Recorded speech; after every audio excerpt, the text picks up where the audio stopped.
On passe maintenant à la troisième menu de barre d'application, c'est le menu lettrage, pour le traitement des opérations de lettrage.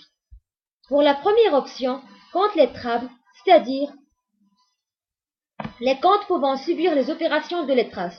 Ils sont généralement ceux dont on attend qu'ils soient soldés, c'est particulièrement l'ensemble des comptes des tiers, clients et fournisseurs. Cette fenêtre admet deux phases. La première est celle-ci. Il permet de rendre un compte lettrable non lettrable. Il suffit de décocher la case et d'enregistrer avec ce bouton. Pour la deuxième phase, s'affiche à partir de ce bouton Mode Créer. Il affiche la même liste et exécute la même opération de différentes manières. Par exemple, pour ajouter un compte à la liste, on utilise ce bouton.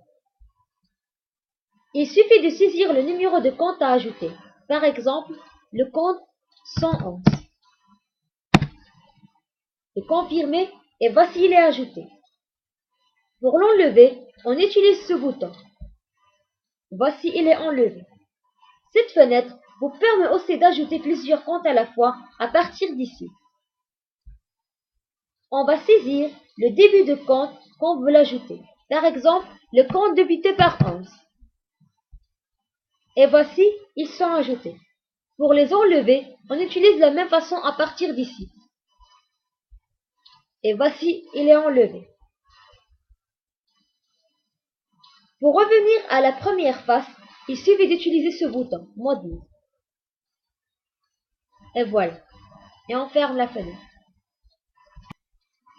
Pour la deuxième option, tiers associé au compte lettrable, cette option sert à compléter les données relatives au compte des tiers.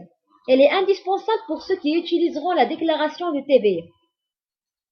Cette fenêtre affiche la liste des tiers associés au compte lettrable.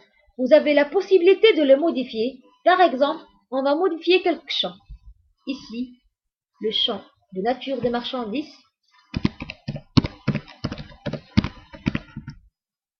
Et le champ de la vie.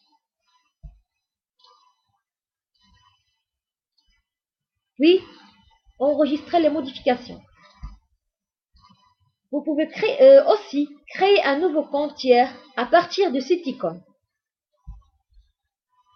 Ici, un champ associé au compte tiers. Si vous connaissez le numéro de compte, vous le saisissez. Sinon, vous avez la possibilité d'afficher le plan comptable à partir d'ici.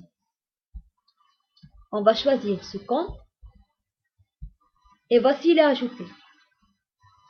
Après, on saisit le nom et raison sociale. Par exemple, Africain.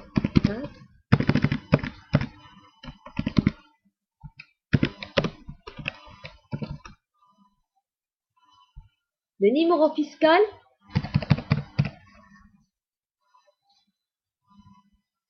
L'adresse.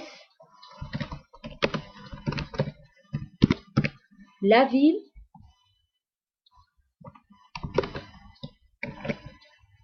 Le code postal.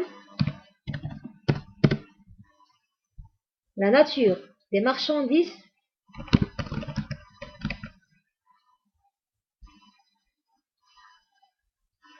Et enfin, le champ divers.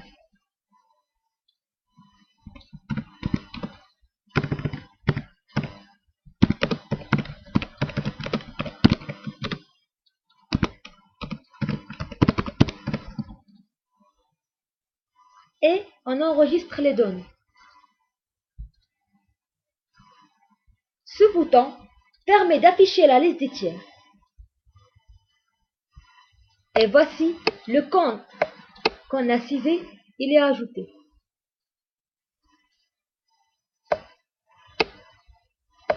Et aussi celui qu'on a modifié.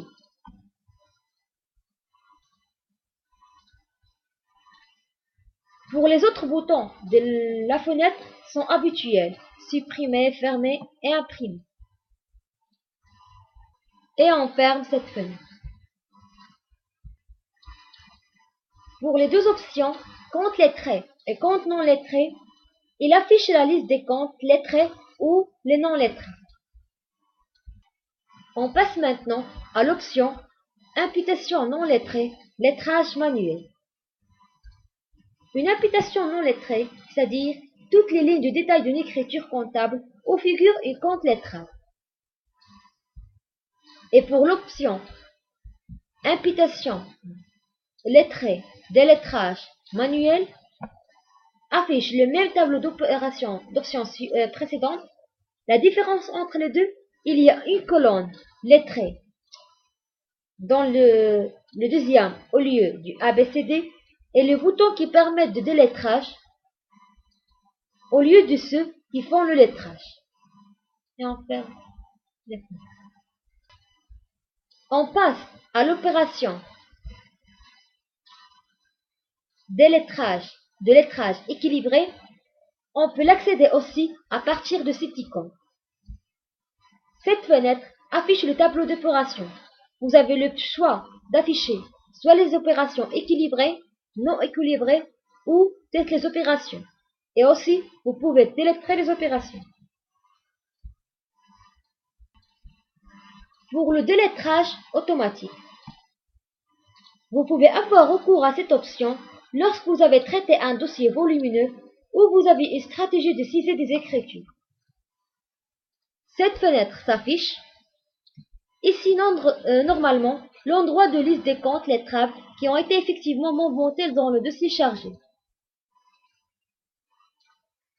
Aussi, Al-Hasib vous donne la possibilité de lettrer automatiquement les écritures en se basant sur la ressemblance des libellés.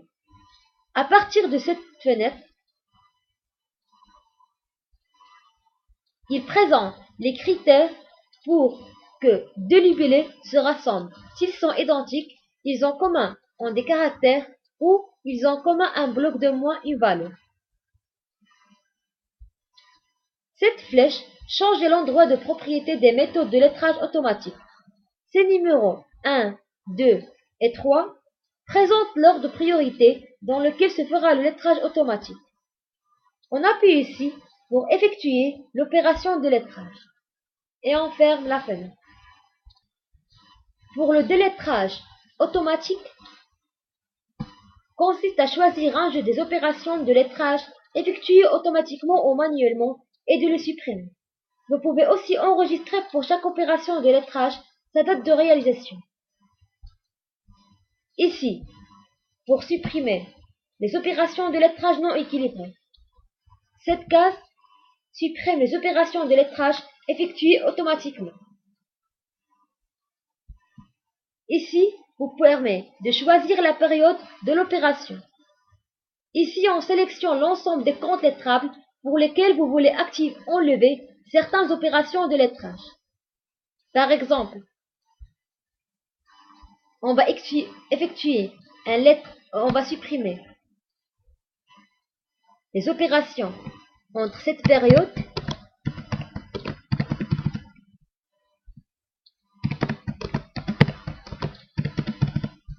on coche cette case. Ici, le bouton qui va supprimer les opérations de lettrage. Et voici la suppression déroulée avec succès. Et on ferme la fenêtre.